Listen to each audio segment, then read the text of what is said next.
Hi అండి, welcome back to our channel. ఈరోజు ఒక మంచి హెల్తీ రెసిపీతో మీ ముందుకు వచ్చానండి. మెత్తగా వెన్నలా కరిగిపోయే జొన్న ఇడ్లీలండి. వెయిట్ లాస్ అవ్వాలి అనుకునే వాళ్ళకి, డయాబెటీస్ ఉన్న వాళ్ళకి బాగా యూజ్ అవుతుంది. ఈ ఇడ్లీలు అయితే సాఫ్ట్గా చాలా మెత్తగా వచ్చాయి. ఈ ఇడ్లీలు రెగ్యులర్గా మనం ఇంట్లో వేసే వాటికన్నా ఇంకా టేస్టీగా చాలా బాగుంటాయండి. హెల్త్ కూడా చాలా మంచిది. మరి వీడియోలోకి అయితే వెళ్ళిపోదాం. ముందుగా ఈ జొన్న ఇడ్లీ కోసం నేను ఇక్కడ పచ్చ జొన్నలు తీసుకున్నానండి. పచ్చ జొన్నలు లేకపోతే తెల్ల జొన్నలతో కూడా ఈ ఇడ్లీలు చేసుకోవచ్చు. అలానే ఇక్కడ నేను మినపగుండ్లను అయితే యూజ్ చేయట్లేదండి. మినపగుండ్ల ప్లేస్లో మినపప్పు తీసుకున్నాను. సో ఇప్పుడు వీటిని అయితే మనం మెజర్ చేసుకోవాలన్నమాట. ఎంతెంత క్వాంటిటీ వేయాలి అనేది నేను క్లియర్గా వీడియోలో అయితే చూపిస్తానండి. ముందుగా నేను ఇక్కడ ఒక గ్లాస్తో కొలుస్తున్నాను అనమాట. ఇవి మెజర్ చేసుకునేటప్పుడు కప్పును కానీ గ్లాసును కానీ తీసుకోండి. రెండు ఒకటే దాంతో మెజర్ చేసుకుంటే మంచిది. ఇక్కడ పచ్చజొన్నలు వచ్చేసి నేను 3 గ్లాసుల వరకు తీసుకున్నానండి. ఇదే గ్లాస్తో 3 గ్లాసుల వరకు జొన్నలు తీసుకున్నాను.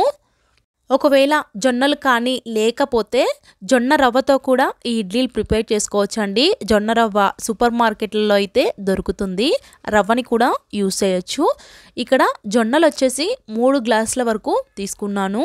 అలానే మినపప్పు కూడా కొలుస్తున్నానండి. ఈ మినపప్పు వచ్చేసి గ్లాసున్నర వరకు తీసుకుంటున్నాను. ఇదే కొలతతో సేమ్ ఇలాగే తీసుకోండి. ఇడ్లీ చాలా సాఫ్ట్గా చాలా బాగా వస్తాయి. అలానే ఒక్క పావు స్పూన్ మెంతులు కూడా ఈ జొన్నల్లోకి వేసుకొని జొన్నలు పప్పు మునిగేటట్లుగా నిండుగా వాటర్ పోసుకొని ఒక్క 5-6 గంటల పాటు నానబెట్టుకోండి. టైం ఉంటే 6 గంటలు, లేదంటే ఒక 5 గంటలు నానబెట్టుకోవాలండి.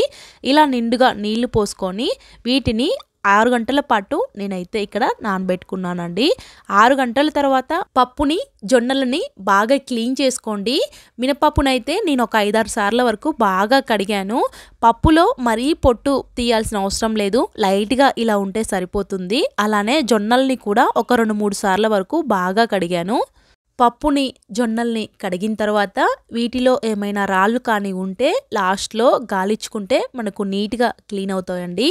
ఇప్పుడు నేనైతే వీటిని గ్రైండ్ చేస్తున్నాను. గ్రైండర్లో వేస్తున్నాను. స్టార్టింగ్లో గ్రైండర్ వేసేటప్పుడు కొన్ని నీళ్లు వేసుకొని ఈ క్లీన్ చేసుకున్న పప్పును వేసుకొని బాగా రుబ్బుకోవాలి. చాలామంది మినపప్పు మెత్తగా రుబ్బుకుంటే పిండి రెడీ అయినట్టే అనుకుంటారు. కానీ పిండిని ఈ విధంగా రుబ్బుకోవాలండి. మనకు చేతి మీద ఇలా వేసుకుంటే పిండి నిలబడాలన్నమాట. పిండి ఈ విధంగా పొంగులాగా రావాలండి.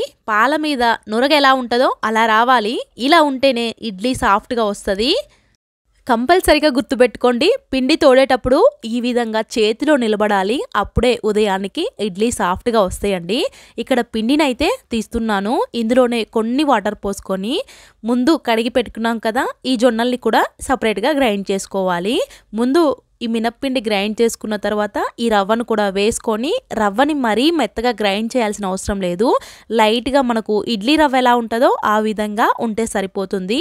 ఇడ్లీ రవ్వలాగా బరకగా గ్రైండ్ చేసుకుంటే సరిపోతుంది. నాకు ఇక్కడ జొన్న రవ్వ కూడా రెడీ అయిపోయింది. ఇప్పుడు దీన్ని కూడా నేను ఒక గిన్నెలోకి అయితే తీస్తున్నాను. జొన్న రవ్వ ఈ మినపిండి గ్రైండ్ చేసుకునేటప్పుడు మధ్య మధ్యలో చేత్తో బాగా కలుపుకోవాలండి. అప్పుడే మనకు మొత్తం ఈవెన్గా మెత్తగా మెదుగుతుంది అనమాట. సో మినపిండి చూసారు కదా, రెండు కూడా సపరేట్ గిన్నెలోకి అయితే తీసుకున్నాను. ఇలా పొంగులాగా మంచిగా రావాలండి.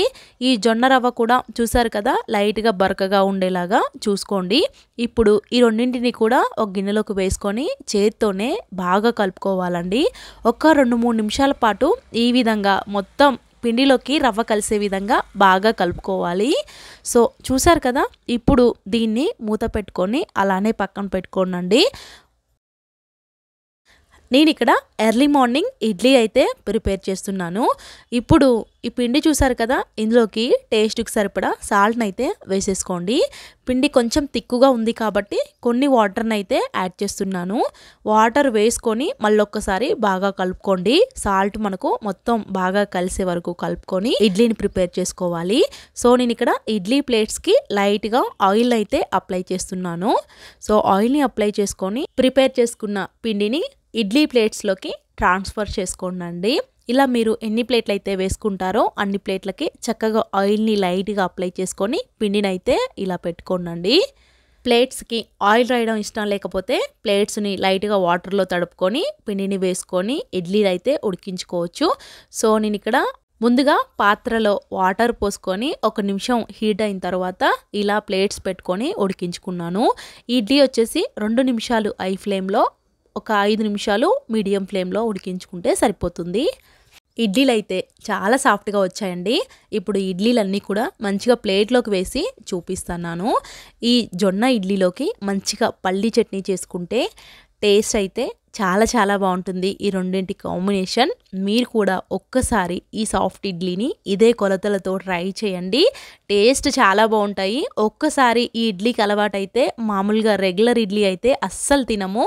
పిల్లలకు కూడా చాలా హెల్తీ. ఈ జొన్న ఇడ్లీలు చాలా సాఫ్ట్గా వచ్చాయండి నాకైతే. చూసారు కదా మరి జొన్న ఇడ్లీ రెసిపీ. మీరు కూడా ఇదే విధంగా ట్రై చేసి మీకు ఎలా కుదిరిందో కామెంట్ చేయండి. కొత్తగా మన ఛానల్ని చూస్తున్నవారు మరి తప్పకుండా సబ్స్క్రైబ్ చేసి వీడియోని లైక్ చేసి మీ ఫ్రెండ్స్ అండ్ ఫ్యామిలీ మెంబర్స్కి ఈ వీడియోని షేర్ చేయండి. మళ్ళీ మరొక మంచి వీడియోతో మీ ముందుంటాను.